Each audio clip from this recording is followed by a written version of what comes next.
The Legend of Zelda: The Wind Waker is one of those games that has a large mythos around its extent of its cut content, whether it be the variety in its beta designs, an underwater dungeon, or even an adult Link concept. At one point, an island was in the making that had many curious as to what it was. This island is called Stovepipe Island, an island that has a rather detailed piece of concept art. Normally, one can write it off simply as just another cut island, like that GameCube island. But upon further analysis, the rabbit hole goes a lot deeper on what this island was. From a cut town to even potentially being one of 2 cut dungeons, today on Cut Content, we'll be looking at the mystery of the cut Stovepipe Island from The Legend of Zelda: The Wind Waker.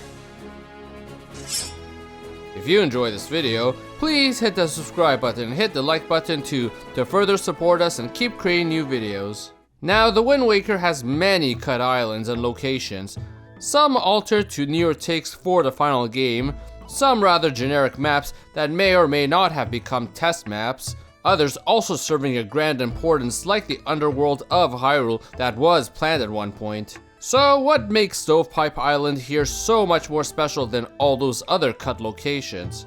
For one, it has a much more detailed map compared to any of the other concept maps, showing how developers may have had a lot more planned for it compared to the other ones. Analyzing it shows us an obvious volcano setting, a small town at its base with hot springs nearby, and the island likely having pipes all throughout it, let alone a small cave to the back too. Top that off with this individual who likes to smoke on the island as well. Based on just appearance alone, one might say this is just a beta form of Fire Mountain, a reasonable assumption, and one can even see somewhat of a resemblance like the volcano shooting out, magma overflowing, and the ability to scale it. Heck, there are even some unused rooms for Fire Mountain that may show that there was more to it. But that's the thing, that is all that there is in common with it.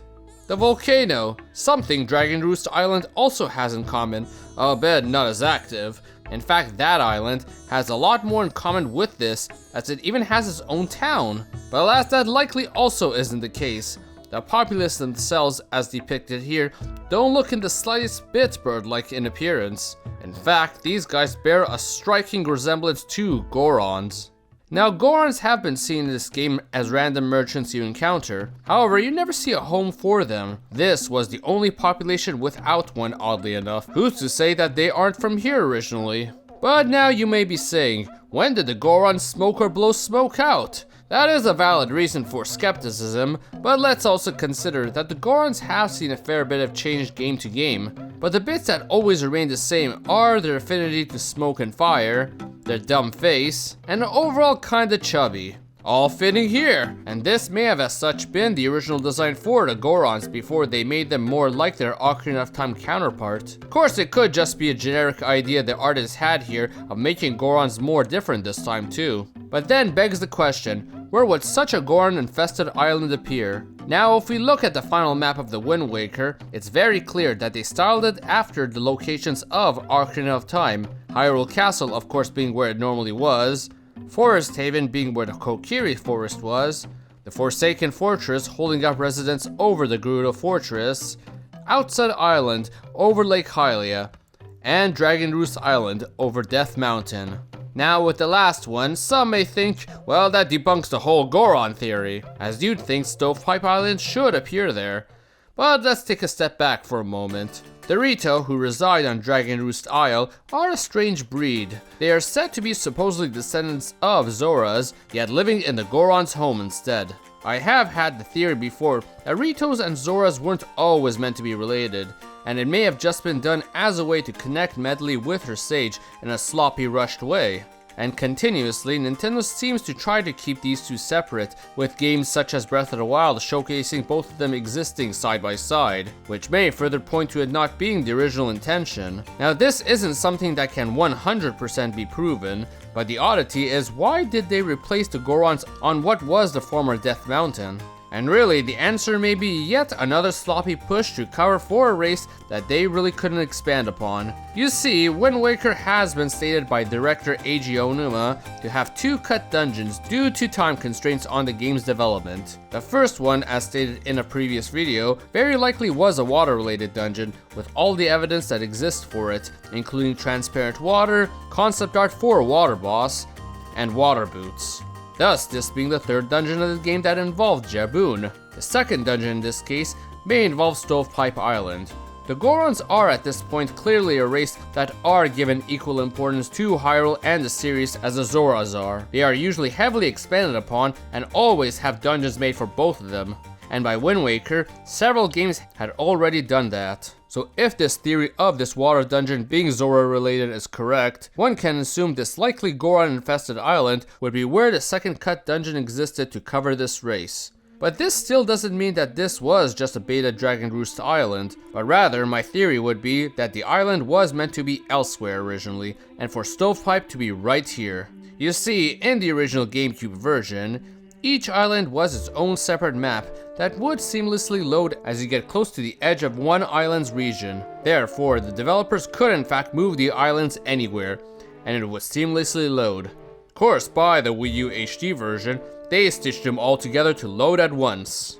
So in this case, if they had Dragon Roost Island sitting elsewhere, but didn't have time to finish making Stovepipe Island to fill in the Death Mountain evolution, then likely they decide to move the one island with a civilization in place to cover for them. Now, the Zelda team tends to like reusing ideas that were scrapped in later games. For example, with Twilight Princess, when using the reed whistle to call Epona, or the idea of sword combat on horseback that was cut from Ocarina of Time, did make it into that game. And in fact, it has been confirmed by Eiji Onuma that these 2 cut dungeons were later reused in other Zelda games. Being that this interview had come after Skyward Sword, and these maps were meant for Zelda games that had 3D gameplay for the dungeons as opposed to the 2D styled ones, it would have to have appeared in either Twilight Princess or Skyward Sword. Previously, I've theorized that the potential Cutwater dungeon became Lakebed Temple of Twilight Princess, with the emphasis that we see on the evident clear water, water boots, and the boss having a striking resemblance to Morpheal. And this was a dungeon related to Zoras,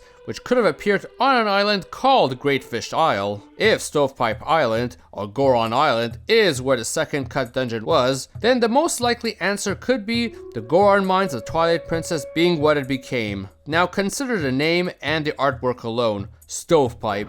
It's literally an island full of piped metal and clear magma and fire, all of which are exactly what appears in the Goron Mines. I may even go as far as to theorize that this could have been planned as the initial first dungeon of the game in place of Dragon Roost Dungeon, considering the Wind Waker's initial way of basically following Ocarina of Time's blueprint of dungeons, which would perfectly fit with the Gorons, Kokiri, or Koroks in this game, and Zoras all appearing within the first 3 dungeons. Not just that, but considering the Goron Mines were one of the earliest dungeons of Twilight Princess, and together with Lakebed Temple following it, if my theory holds true, it would fit well as an early dungeon too. Then if this is the case, what becomes of Dragon Roost Dungeon? Well, simply put, that if this theory holds true, it may have been all along originally intended as one of the later dungeons together with the Earth and Wind Temple. Potentially even might have had plans to be more complex, but eased up to make it more an intro dungeon. But alas, that part is harder to prove and more of a hypothesis. But overall, to summarize, Stovepipe Island was a cut island that may have had a Goron-like civilization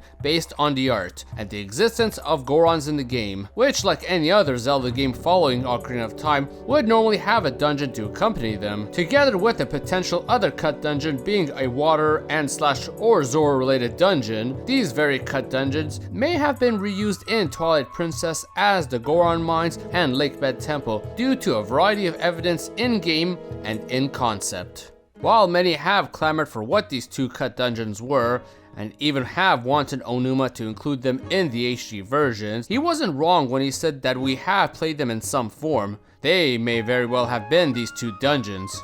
But even so, the idea of Stovepipe Island is one that would be truly fascinating to have seen. To see how the Gorons coped with the Great Flood, why their home island is so pipe-filled, and why they became such big merchants across the sea. However, even though we didn't get that, the introduction of Doritos from the get-go was fresh, and in fact something I personally preferred rather than being an even more carbon copy of Ocarina of Time. But if we ever learn more of what these islands were in some shape or form, or get a glimpse of what the potential cut dungeons of this island or even the other dungeon were, I'll definitely plan to cover it, so hit the subscribe button for I'll plan to be back with more Zelda and other games cut content soon.